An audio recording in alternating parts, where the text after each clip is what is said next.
Hello everybody, it's Nancy News here, and today we've got a lot of interesting updates today. So let's just start first with the Pentagon. So the Pentagon has stated that the US does not allow Ukraine to use ATACMS missiles for deep strikes against Russia, but this may change.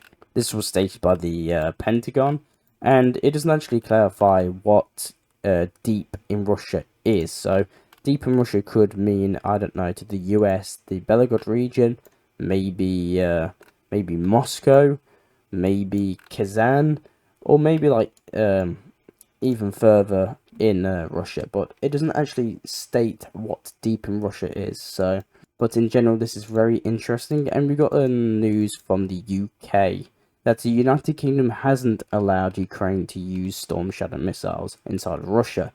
The mod clarified.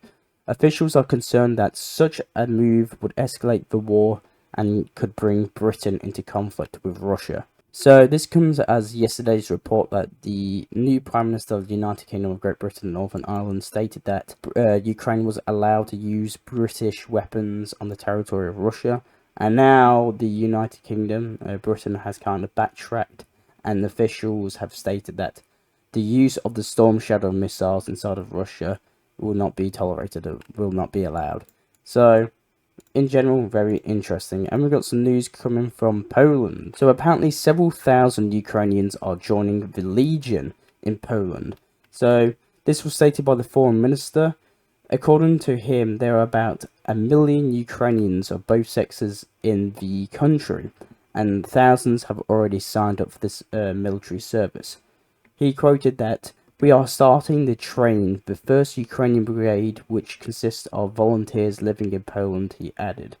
Ukrainians will be trained in the necessary skills and armed tactics, he noted. He assured that at the end of their contract service, Ukrainians will be able to return to Poland.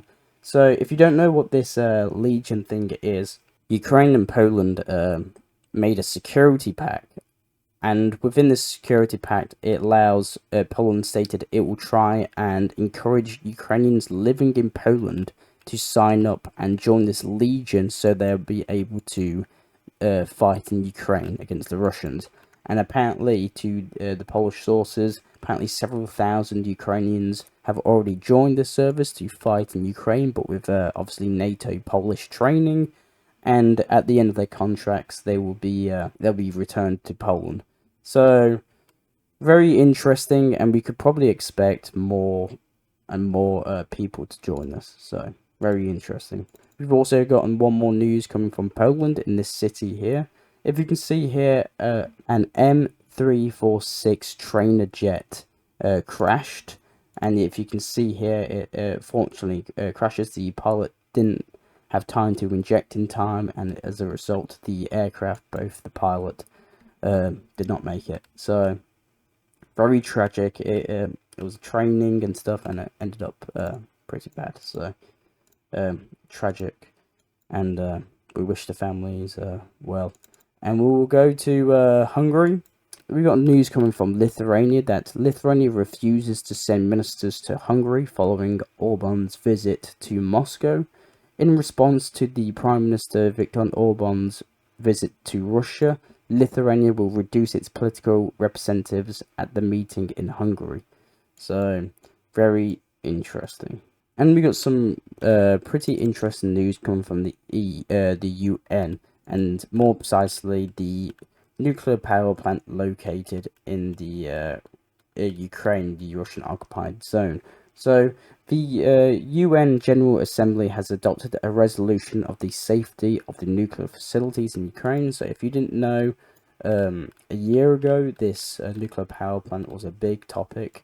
So, there was reports of Ukrainian shelling on this nuclear power plant. So, this nuclear power plant is one of the biggest in Europe, and the Russians were reporting that the Ukrainians were shelling the nuclear power plant, and as a result, the UN General Assembly came to inspect the nuclear power plant, and it has now adopted a resolution on the safety of the nuclear facilities in Ukraine. According to the resolution, Russia should urgently withdraw its military and other unauthorized personnel from the Zaporozhian region and this nuclear power plant, and immediately return the plant on full control of Ukraine. So, probably not the best solution they could have came up with. Russia's definitely not leaving this nuclear power plant, and I don't know. It's probably a weird thing to ask Russia. So, and we got some pretty interesting news coming from the Pentagon again, but this is pretty interesting news. The Pentagon chief held a phone conversation with Belousov, the Russian Ministry of Defense, new Russian Minister of Defense, on Friday, making the second such call this month, according to the American Department. They also noted that Austin emphasized the importance of keeping communication channels between Russia and the US open during the conversations. Russia this month has been becoming more communicated between each other, so both defense ministers of Russia and the United States ended up having a phone call. So it's unclear again what this phone call actually had, what they talked about, but who knows. So we got some really interesting news coming from South Korea. So the news coming from South Korea that South Korea is to deploy laser weapons to intercept North Korean drones. So South Korea said on Thursday that it will begin deploying the laser weapon systems designed to intercept North Korean drones, which have caused security concerns in South Korea in recent years. The South Korean defense programs and ministers have said that it will deploy at least one anti-air laser weaponry system called Block I by the end of this year, and more in the coming years. So very interesting. South Korea seems to be putting more and more laser weapons on the North Korean border. So I'll be sure to keep you updated on that. That's not the only thing coming from South Korea. We got more news coming from South Korea that NATO is concerned about the possibilities that Russia will support North Korea's nuclear and missile programs. All of this demonstrates that the security in the Pacific region is closely intertwined with the security in Europe, Stoltenberg stated. So very interesting, and we got more news coming from Taiwan, or the Republic of China. So the vice premier was detained in Taiwan over corruption allegations. The Taiwanese court has ordered the detention of former vice premier Cheng Wen-sun under investigation for corruption. So very interesting news. I haven't done enough research on this, but I'll just give you the news about that. Apparently, we got some pretty good news. A woman was rescued after 36 hours offshore. A woman was rescued after being swept out in sea and spending at least 36 hours or 80 kilometers off the Japanese coast. So let's just go here, 80 kilometers. So pretty huge margin. So fortunately, she was noticed by a passing cargo ship, and which later a helicopter picked her up and transferred her to a local hospital. So very good news coming from there. We got on news from Iran that Iran is to increase the cooperation between China and Russia. So the new president of Iran, he has stated that Russia and China are countries that stood by Iran during times of great difficulty. We respect the friendship between us and the two nations, and our strategic cooperation will increase. So Iran will increase their trade between China and Russia. So we got some interesting news coming from the Canadian Prime Minister, Justin Trudeau. So apparently he has announced the new military aid package to Ukraine, which amounts to 500 million Canadian dollars.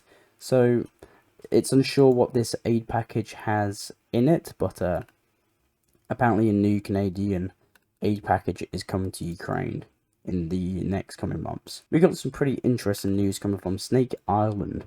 So the Ukrainian Navy has released footage of the underwater operations at the landing assault boat Stanislav, the L-450, which sank near Snake Island on May 7th, 2022.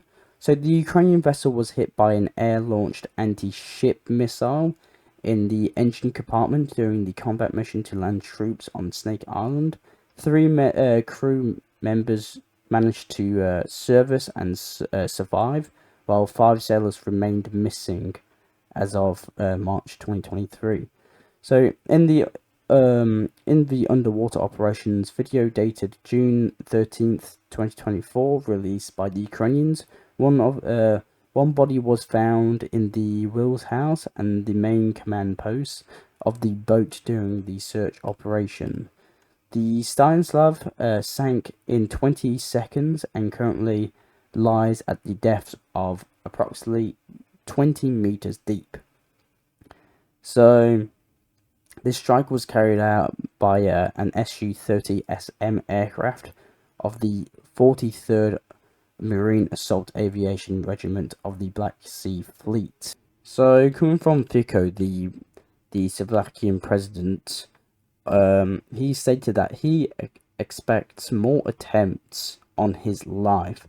So Fico, who just returned to office after particularly recovering from an attempted assassination on his life in May, so he also stated that he expects another shooting to occur in Slovakia, arguing that the opposition is spreading hatred again. So very interesting things.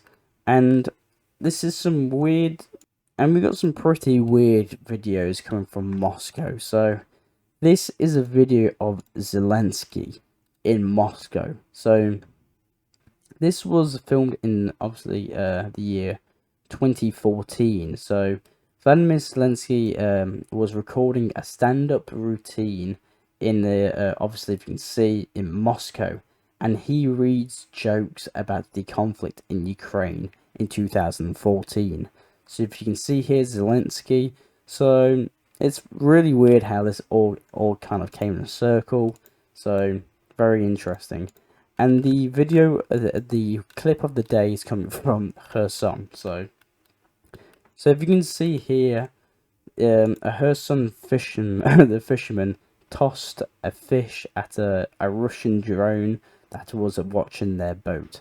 So if you can see here, a Ukrainian fisherman throws a fish at a drone, and the drone flies away.